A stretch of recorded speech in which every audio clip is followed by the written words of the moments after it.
అతను బయటికి వెళ్లడం తడువుగా మా ఇంటి యజమానురాలు గారు కూతుర్లు ఒక్క పరుగున నా దగ్గరకొచ్చి, ఏమిటి శ్యామ్ గారు, ఏమిటి విశేషం? మీరు చెప్పాలి తప్పదు. మేము ఇందాకటి నుండి ఊపిరి బిగబట్టుకుని కూర్చున్నాం అన్నారు.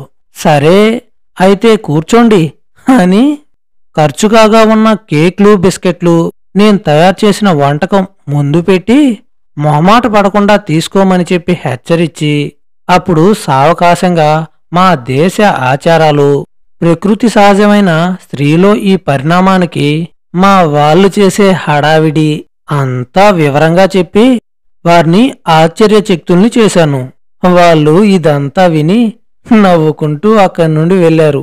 గుమ్మం దగ్గర ఆ చిన్నపిల్ల వెనక్కి తిరిగి నన్ను చూసి నవ్వింది. ఏం, నీకూడా అనుమానంగా ఉందా ఏంటి అన్నాను. సమాధానం లేకుండా ఒక్క పరుగున వాళ్ళ గదిలోకి వెళ్ళిపోయింది. యుద్ధంలో జయోపజయాలు ఎవరు అవుతాయో నిర్ణయించడం కష్టంగానే ఉన్నా ఊహించడం ఎవరికీ సాధ్యం కానట్టు తోస్తూ ఉంది. జయం ఎవరిదైనా ఆంగ్లేయులది మాత్రం కాదు అనే సందేహం ప్రతి ఒక్కరిలో కలుగుతూ ఉంది.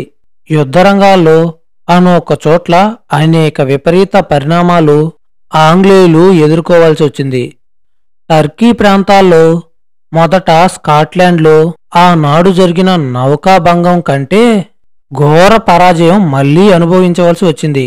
ఆ కారణం చేతను ఆనాడు నౌకాశాఖకు మంత్రిగా ఉన్న ఐన్స్టీన్ చర్చిల్ అనే ఆయన ఉద్యోగ విరమణ చేయవలసి వచ్చింది. మొత్తం యుద్ధతంత్ర నిర్వహణ ఏమీ బాగోలేదని అనేక ఆక్షేపణలు రాగా ప్రధానమంత్రిగా అయిన యాస్పిత్ అనే ఆయనకు నిర్వహణ బాగోలేదు అనే కారణం చేత ఆయన కూడా పదవి విరమణ చేయవలసిన పరిస్థితి వచ్చింది. ఆ సందర్భంలోనే అనుకుంటాను రాజకీయ పార్టీలు ఎన్నికల్లోకి దిగవలసి వచ్చింది. అది వరకు యాస్పిత్ పార్టీలోనే ఉంటున్న లోయిడ్ అనే ఆయనకు ప్రత్యర్థిగా బ్రహ్మాండమైన ప్రచారం సాగించడం మొదలెట్టారు. ఇటువంటి ప్రచారాలు ఎన్నడూ ఇంతకు పూర్వం చూడలేదు. దాని గురించి విశేషంగా చదవను కూడా లేదు. లాయల్ జార్జీ గారి ప్రసంగం వినవల్లనే కుతూహలంతో మాకు దగ్గరలో ఉండే గ్లాసిగో అనే పట్టణానికి కొందరు మిత్రులతో కలిసి వెళ్ళాను. లోగడ ఎడింబరాలో నాడు యాస్కిత్ గారి ప్రసంగం కంటే మరీ బ్రహ్మాండంగా ఏర్పడిన సభ ఇది. ఒక హాల్లో కాక విశాలమైన మైదానంలో ఏర్పాటు చేయబడిన సభ ఇది. జనం అసంఖ్యాకంగా వచ్చారు. ఇన్ని వేలని చెప్పశక్యం కాకుండా ఉంది. మేం వచ్చిన కొద్ది నిమిషాల్లోనే సభ ప్రారంభమైంది. సభా అధ్యక్షులు కొద్ది నిమిషాలు ప్రసంగించి జార్జి గారిని ఉపన్యసించమని కోరారు. ఆ దేశస్థుల పరిణామాన్ని బట్టి ఆయన కొంచెం కురచ అని చెప్పాలి. తెల్లని మీసం వెనకాల నుండి ఆయన మందహాసం కనబడుతుంది. ఆయన లేవగానే సభంతా ఒక్కసారిగా నిశ్శబ్దం అయింది. చీమ చిట్టుక్కుమన్నా వినబడే అంత నిశ్శబ్దం. ఆయన ఉపన్యాసం మహాప్రవాహంగా సాగిపోతున్నది. ఆయన వాక్కు సింహగర్జనలా మోగుతూ ఎంత దూరానికో వినిపించింది. ఆయన ఉపన్యాసం మధ్యన ఆనాటి పరిస్థితులను, ప్రజల ఆశయాలను చెప్పడంలో దూరాన ఉన్న ఇండియా హోం రూల్ ఇవ్వక తప్పదు అంటున్నది, మా వేల్స్ కూడా హోం రూల్ ఇవ్వక తప్పదు అంటున్నది అనగానే అంతవరకు శ్రోతల మధ్య కూర్చుని వింటున్న ఒక యువకుడు పైకి లేచి హోం రూల్ ఫర్ హెల్ అంటూ సభంతా వినబడేలా పెద్ద కేక పెట్టాడు. దాంతో సభలో పెద్ద గందరగోళం బయలుదేరింది. అనేక మంది ఈ రౌడీని, ఈ దుర్మార్గుణ్ణి, ఈ నీచుణ్ణి, ఈ శత్రుపక్షం వాణ్ణి అవతలికి ఈడ్చేయండి, బయటికి తన్ని తగలేయండి అంటూ కొన్ని వేల కంఠాలు వినబడ్డాయి. ఇంతటితో సభ ఆపివేయవలసి వస్తుందేమో అని చాలామంది భయపడ్డారు. అందరూ లేచి నిలబడ్డారు. అధ్యక్షులు సభను సముదాయించలేకపోయారు. అప్పుడు లాయర్ జార్జి గారు, మహాజన్లారా, ఒక్క క్షణం ఓపిక పట్టండి. మీరు ఎందుకింత ఉద్రిక్తులవుతున్నారు? ఆ పెద్ద మనిషి అన్నదాంట్లో తప్పే ఉంది. మీకింత ఆగ్రహ ఆవేశాలు ఎందుకు? ఆయన రాష్ట్రానికి ఏకైక ప్రతినిధిగా వచ్చి వారికి స్వరాజ్యం కోరడంలో తప్పే ఉన్నది. నా మటుకు సబవుగానే కనబడుచున్నది. అని ఆ అల్లరి చేసిన మనిషి వైపు తిరిగి, యా, మీరు చెప్పిన విషయం చాలా వరకు ఆలోచించవలసిందే. ఇంకా తర్వాత సంగతి అని ఉపన్యాసం పునః ప్రారంభించబోతూ ఉంటే సభలో ఉండేవారంతా కడుపు చెక్కలయ్యేటట్లు నవ్వుతూ, ఆ ఆకాశం కూడా దద్దరిల్లేటట్టు నవ్వుతూ కరతాళ ధ్వనులు చేశారు. మరొక అరగంట సేపు వారి ఉపన్యాసం ఏ అడ్డంకి లేకుండా సాగిపోయింది. ఆ అల్లరి చేసిన మనిషి ఏమయ్యాడో అంతులేదు. ఇటువంటి సభ మళ్ళీ ఎప్పుడూ చూడగలుగుతాను అని అయితే నేను అనుకోను. ఉపన్యాసకుడు ఎంతటి వాడైనా వాక్ ప్రవాహానికి ఇటువంటి అడ్డు తగిలినప్పుడు అంత ప్రశాంతంగా, అంత సౌమ్యంగా, దెబ్బతీసేవాడికి కూడా బాధ తెలియకుండా చెప్పు దెబ్బ కొట్టడం ఎంతటి వాళ్ళకోగాని సాధ్యం కాదనుకుంటాను. ఇంటికి వెళ్తూ ఆయన చమత్కార ప్రయోగాన్ని గురించి ఆలోచిస్తూ మళ్ళీ ఎడింబరో చేరుకున్నాను. తుదకు ఇంగ్లాండ్లో అద్వితీయ అని పేర్కొన్న యాస్క్విన్ పరాజితుడు కావడం, లాయర్ జార్జ్ ఆస్థానాన్ని ఆక్రమించడం విధి వైపరీత్యం. యుద్ధం నానాటికి భయంకర రాక్షస ఆకృతిలా తయారై ప్రపంచాన్ని దద్దరిల్ల చేస్తూ ఉంది. నేల మీద యుద్ధం కన్నా సముద్రంలోనూ గాలిలోనూ జరుగుతున్న యుద్ధం మరీ భయంకరంగా ఉంది.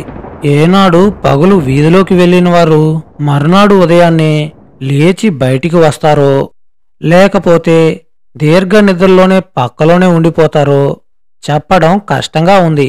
అహర్నిశలు ఆకాశంలో మనవో శత్రువులవో తెలియని రొదతో, విమానాలతో చెవులు గింగిరమంటూ, గుండెలు జల్లుమంటూ బీహాతవంగానే రోజులు గడపవలసి వస్తుంది. బజార్లో నిత్యావసర వస్తువులు దొరకడం కూడా దుర్లభం అవుతుంది. ధరలు విమానాలతో పాటు అంతరిక్షానికి ఎగురుతున్నాయి.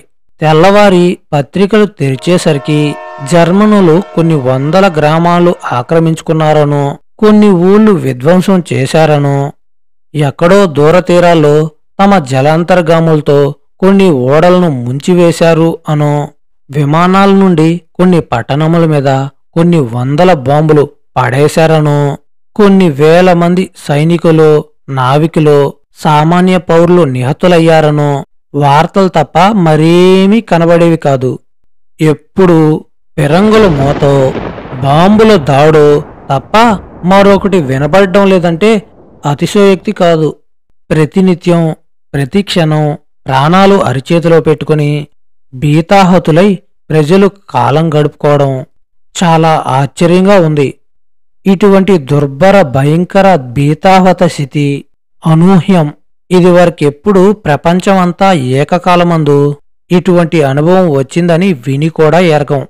చిత్రం ఏంటంటే, ఇటువంటి దుర్భర భయంకర స్థితిలోనూ జనం ఇటువంటి విచిత్ర పరిస్థితికి అలవాటు పడి ప్రతినిత్యం ప్రతిక్షణం తమను మృత్యు వెంటాడుతున్న సంగతి కూడా మరచి నిర్భయంగా ఉన్నట్లే కనబడుతూ, ఏ విషవాయువో ఏ ప్రమాదమో హఠాత్తుగా వచ్చి ప్రజల్ని కొంత భయభ్రాంతుల్ని చేసినా దాని దారినది పోయినట్టుగానే ఈ యుద్ధం కూడా నేడో రేపో పోక మానదు.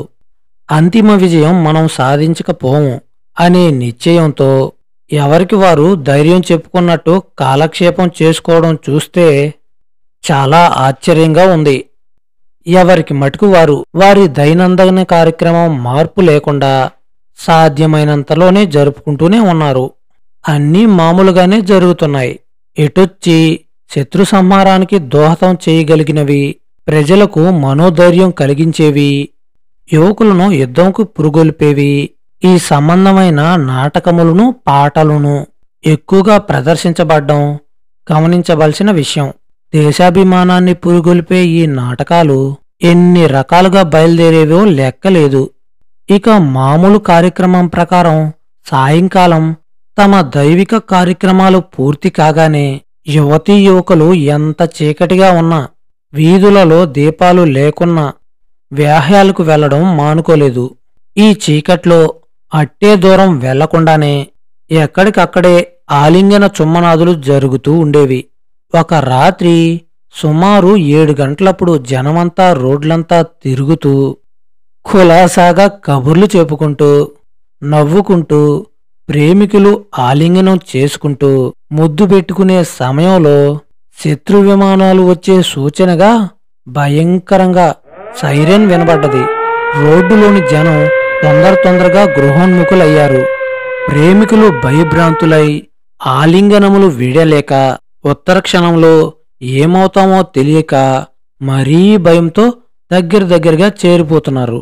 ఆ క్షణంలో ఒక మేడ మీద నుండి కిటికీ తలుపులు దబాల్మని తెరిచి ఒక వృద్ధ పురుషు యువతి కిటికీలో నుండి యువతలకి వచ్చి, ఏమర్రా, మీకు బుద్ధుందా లేదా? త్వరగా ఇంటికి చేరకపోతే ఇక్కడే చచ్చూరుకుంటారు. బ్రతికి బాగుంటే ఈ కౌగిలింతలు అప్పుడే పునఃప్రారంభించవచ్చు. తెలిసిందా? వినబడుతోందా అని కేకేసింది.